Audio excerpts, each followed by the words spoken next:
Our next guest is a hitmaker with 4 gold records. He's an artist, a composer, a record producer who describes himself as a documentary reporter. Please welcome Mr. Frank Zappa.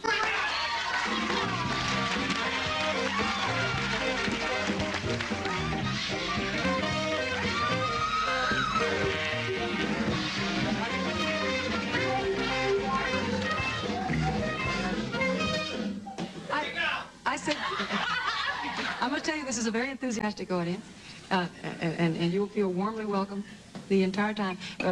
Could you describe for me what a documentary reporter is? I think I know, but perhaps our audience would like to know in musical terms. Well, it's like this. I see things happening, and I hear about things happening, and I respond to these things, and I write songs about them, and it's kind of like being a reporter, you know. But yeah, the things that I report on are topics that other people ignore or don't want to discuss. Constantly? Always? Well, I have written some songs about topics that other people have discussed in the past. I mean, I have written a couple of love songs, but they're about certain aspects of love that, hey, you know, they don't want to put those aspects on television. You know? That's true. Well, anyway, look. That's true. You know, a lot of people like to talk around the subject. That's right. You know, this is what we call the euphemistic circumlocution. Exactly. That is what talk shows are for. That's right. The euphemistic talk show. Circumlocution. Circumlocution. Gosh, you got to learn to say it before you can be a hostess, right? How do you... How do you circumlocute? No. I think I know, but I'm not sure I want to hear it described. How would you do a documentary accounting of the music of the 60s? Music of the 60s? Yes. Could you generalize on that? Well, we have representatives of it here, people who... Okay. Just check this out.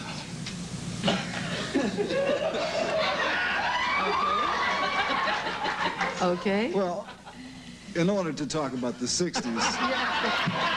Okay. Now, there's not much reason to talk about the 60s unless you're nostalgic, and everybody's nostalgic, so let's talk about the 60s. Yeah. The 60s were a lot of fun for the policemen and the government, but, you know, there was marvelous work opportunities for people in those trades. And you're talking about one of our fellows. That's here. Okay, I'm telling you, I didn't become a policeman until 1970. Oh, you're exempt. Okay, so you got on the tail end of the good business. No question. Isn't the tail always the best? Well, it depends. It really depends. God. You know, some of them like the neck bone. Ow! You might like the tailbone, but listen. I like neck bones too. Could I get to music in the 60s? Yes, music. Music in the 60s made a statement, a very definite statement. Yes, it did. It told the world that after the 50s, that things other than songs just about love could be manufactured and sold for enormous profit to the American people. Well, what's wrong with that? It brought... Like skateboards. That's right. Like anything. Surfboards, skateboards. Surfboards and skateboards. But in doing so, if you want to go in this direction, it did arouse the social consciousness of a lot of people. I would say Bob Dylan contributed a great deal in that area, and Simon and Garfunkel, in some of the statements that a lot of those people made in the 60s were significant without bearing down. Well, I don't believe in a social conscience. I don't believe people have a social conscience. You don't? No. I believe that the American public likes to have a good time and doesn't have much of a conscience at all. And I think that, and if this wasn't true, then hey, we got disco music to prove it. Now look, the whole idea is to have a good time, right? So always. You know, always.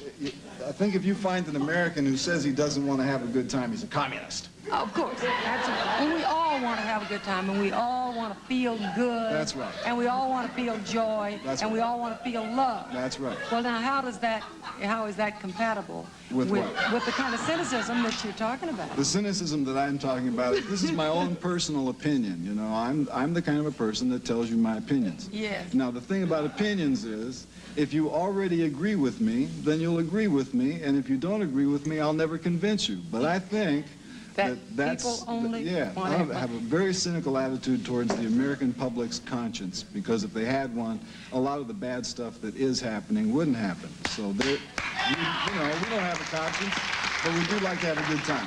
Well, don't you think that the fact that we're discussing it means that there are some of us who have a conscience about some of the things that are happening in the American scene? Well, if there was somebody watching this who had a conscience, their conscience would probably bother them, and they would go get a sandwich. But the rest of them would watch this and say, we're having a good time, you know? We're having a good time. Yes, Do you agree with this? Oh, Herb? my man, got I'm it. sick, and I know you sick too. So I would say, I'm not, Sickness is contagious. that's right. I think we all have a little mild case of sickness, but that's pretty sick. Now, wait a minute. I don't think it's a question of conscience. I mean, as a matter of fact, I don't even want to get into this subject on TV. No, you But I have don't no think it's a reason to talk question about of conscience. I think it's a question of power. Yeah? Well, explain that to me. Right here, right now? Yeah, wait a minute. Well, no, I'll just hold I don't think I want to do that. I don't think I want to get into that. I'll get into that with you after the show. Oh, well, all right then. I will. Okay. I will, on the serious side. Oh, well, I don't like the serious side because, you know, I'm here to have a good time.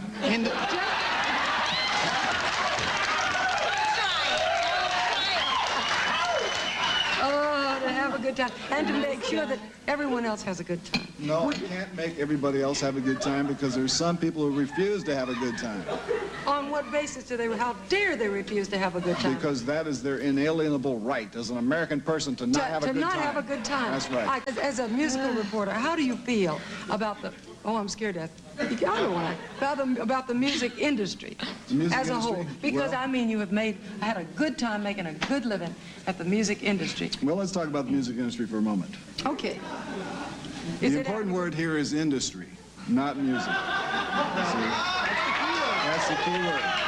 All right. It's very big and it's very powerful, and the bigger it gets and the more powerful it gets, the more appealing it becomes to people in government, because they see a vehicle by which they can reach a younger age voter group. And so we have situations like people who want to run for office approaching people who are in the music business to either donate their services for concerts or to endorse candidates.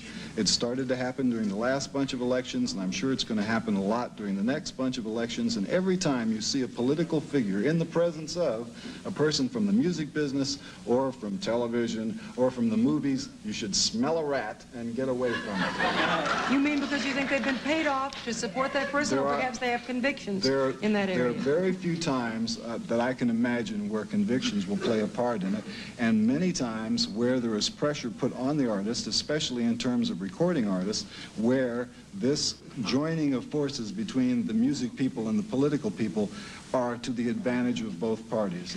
But now you come back to that very word that Ren used, power.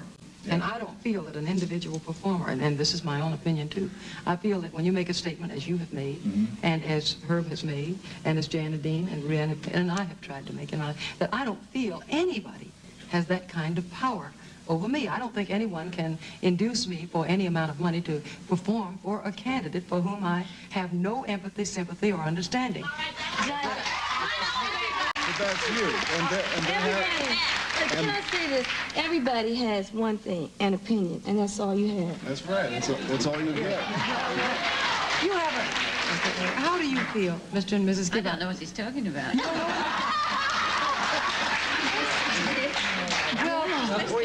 Politics and music do not mix. Well, Keep away from it. Yeah. well, We now, try we to have keep Mike people Kerb away is from it. Lieutenant Governor of the state, so obviously He's a nice politics... guy. Yes, yes. How do you know?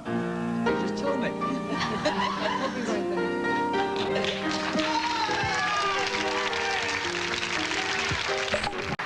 I'm here with the contentious Frank Zappa. I'm not contentious. Yes, how would you describe yourself? I'm just a regular guy. Just a good old American guy. Okay, then I won't say perfect. Perfect. Just a Okay. perfectly regular guy. Perfectly regular guy, and with Peaches and Herb, we're perfect and regular and beautiful too. And with Jan and Dean. Mr. and Mrs. Gill. And Linwood of her.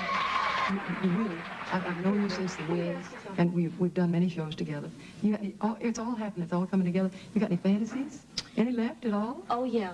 You know, I want the house on the hill, the White House, with the fence and the children and all of that. Well, you can have all that in this, too. I hope so. Sure. I hope so. You got anybody in mind to share the house on the hill? Most certainly do.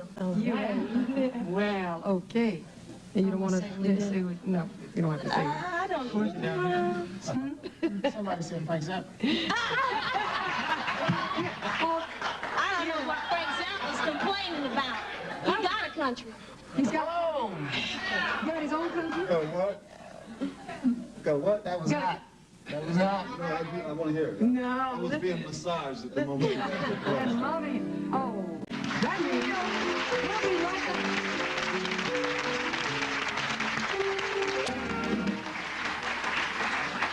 I want to thank all of you. They tell me I have exactly 10 seconds. That's all the time you've got to read that book because you have to get it back at the end. You'll just look at the pictures really fast. Thank you, Jan and Dean. Thank you. Thank you very much. Thank you. Thank you, Frank.